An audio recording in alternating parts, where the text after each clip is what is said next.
అందరికీ నమస్తే అండి. ఈ జొన్న రోటి ప్లస్ ఆకుకూర తోటకూర, ఇది ఏంటంటే ఈ తోటకూర కోయ తోటకూర అండి. తోటకూర కన్నా రుచిగా ఉంటుంది, చాలా బాగుంటుంది.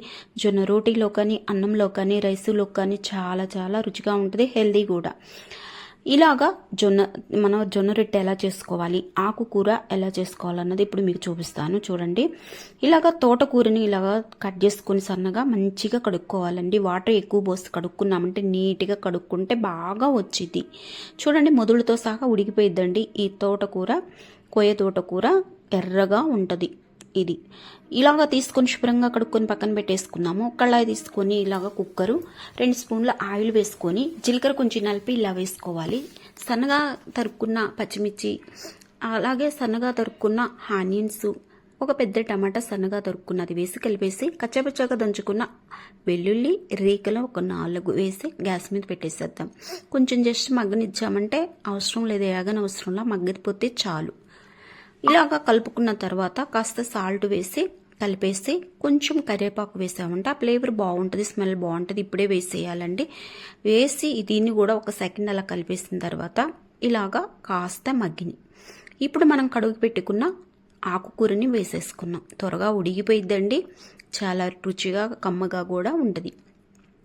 ఇలాగా ఆకుకూర అంతా వేసేసిన తర్వాత కాస్త పసుపు కారము వేసేయాలండి. టేస్ట్కి సరిపడా కారము పసుపు వేసేసి వాటర్ మనము పోసుకోవాలి. 5 ml పోసానండి ఇది, ఎందుకంటే కాస్త ఎక్కువ ఆకుకూర ఉంది కాబట్టి 4 ml పోసుకోవచ్చు. ఆకుకూర కాస్త ఎక్కువగానే ఉంది కాబట్టి 5 ml పోసి 3 విజిల్స్ వచ్చేలాగా మూత పెట్టేసి ఉంచుతామండి. 3 విజిల్సే, ఎక్కువ రానికూడదు, అడిగంటిపోయిద్ది కాబట్టి.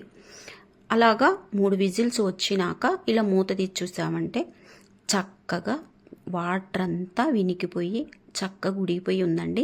దీంట్లోకి కొత్తిమీర నేను ఇలాగా వేసానండి. కాడలతో వేసి వేడి మీద కలిపేసామంటే మగ్గిపోయింది.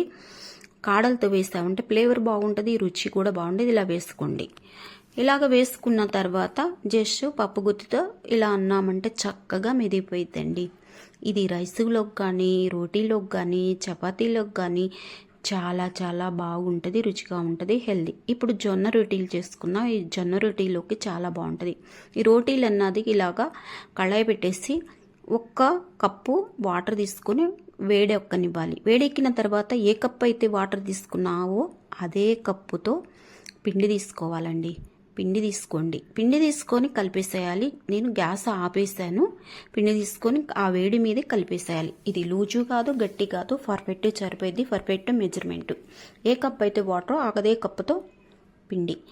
ఈ పిండి నేను ఆడించుకున్నదండి. జొన్నలు ఇలా తీసుకొని, పచ్చి జొన్నలు, దీంట్లో ఏమీ కలపలా, రైస్ కలపలేదు, గోధుమ కలపలా, ఏది కలపలా, ఒరిజినల్గా పచ్చి జొన్నలు తీసి జస్ట్ కడిగి ఎండబోసి పిండి ఆడిచ్చిన పిండి ఇది. ఇలా కలుపుతున్న రోటీ కోసం చక్కగా వచ్చింది, రుచిగా కూడా ఉంటుంది. ఈ వేడి మీద ఇలాగా కలిపేసుకోవాలండి. చేయి కాలుతుంది కాబట్టి చల్లనీళ్ళు పక్కన పెట్టుకొని అద్దుకుంటూ కలుపుకోవాలి, పొగలు వస్తున్నాయి. వేడి మీద అయితే పిండి చక్కగా మనకు కలిసిపోయిద్దండి, చల్లారితే కలవదు. అలాగా కలుపుకున్నది ఇలాగా స్మూత్గా వచ్చింది చూడండి. ఈ పిండిని ఉండలుగా చేసుకొని ఆరిపోకుండా మూత పెట్టేసేద్దాము. ఇలాగా మనము రోటీ చేసుకోవచ్చండి. రోటీ చేత్తో చేయొచ్చు, పర్ఫెక్ట్గా వచ్చింది.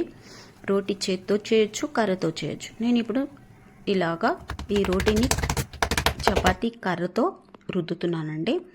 మనకి షేప్ రావాలంటే ఇలాగా చేసిన తర్వాత, ప్లస్ నీకు నీట్గా షేప్ కావాలంటే ఒక క్రాస్ మూత లాంటిది ఒకటి తీసుకుని షేప్ని చక్కగా కట్ అయిపోయింది. ఇలాగా పర్ఫెక్ట్గా మూత పెట్టేసామంటే పెద్ద మూత మనకి నీట్గా మనకి చపాతీ రౌండ్ షేప్ నీట్గా ఫోల్డింగ్ వచ్చి చూడండి. ఆల్రెడీ నేను పెనం గ్యాస్ మీద పెట్టే వేడెక్కుతుంది. ఆ వేడెక్కే దాని మీద, వేడి వెక్కిన దాని మీదే, వేడిగా ఉన్న దాని మీదే రోటీ వేయాలి, లేకపోతే పొంగదు. బాగా వేడిగా ఉన్న దాని మీద వేసి అన్ని ఈ విధంగా కాల్చుకోవాలి. ఇప్పుడు షేప్ తీయకుండా పెద్దగా చేస్తాను చూడండి. చేతితో చేయొచ్చు, నీట్గా వచ్చిందండి. ఎలా కావాలంటే అలాగా ఇది ఈ జొన్న పిండితో మనం తయారు చేసుకోవచ్చు. తిప్పుతా ఇలా చేసిన తర్వాత కర్ర పెట్టేసి పెద్దగా తీసేసి నేను కట్ చేయకుండా పెద్ద రోటీ ఇలాగా రుద్దేశానండి. రుద్దేసి మనకు సైడ్లు నీట్గా కావాలంటే చాకుతోనే కట్ చేసేయచ్చు, ఎందుకంటే షేప్ కావాలి అనుకుంటే. అలాగే గ్యాస్ మీదే పెను వేడిగానే ఉండాలి. వేడిగా ఉంటేనే మనం చేసేదానికి ఆ వేడిగా ఉన్న దానికి మనకి ఈ రోటి చక్కగా కాలిపోయింది. ఇలాగ షేప్ తీసాను. తీసుకున్న తర్వాత గ్యాస్ మీద మాత్రం సిమ్లో పెనుము, ఏ పెనుమైనా పెట్టుకోవచ్చండి. నీట్గా వచ్చింది, పొంగుతూ వచ్చింది, పొరలు పొరలుగా వచ్చింది. ఆ పెనుమనేమీ లేదు. ఇలాగా రోటీలన్నీ చక్కగా కాల్చుకొని మనము బాక్స్లో పెట్టుకున్నామంటే మెత్తగా స్మూత్గా ఉంటే గట్టి అన్నమాట రావు. చూడండి, అన్నీ ఇలాగా చేసుకున్న తర్వాత నీట్గా ఇన్ని వచ్చినాయి. పిండి మనం ఎంత కలుపుకోవాలనేది అలా కొలత తీసుకున్నామంటే నీట్గా కలిసిపోయింది. ఇంకా ఆకుకూరతో చక్కగా తినొచ్చు. హెల్దీ కూడా, పొరలు పొరలుగా మెత్తగా స్మూత్గా నీట్గా వచ్చిందండి. చాలా బాగా తింటుంటే తినాలని కూడా అనిపించింది. అంత బాగా ఈ జొన్న రొట్టెలు తెల్ల జొన్నల కన్నా పచ్చ జొన్నలు చాలా బాగుంటాయి. నచ్చితే లైక్ చేయండి, షేర్ చేయండి, కామెంట్ చేయండి.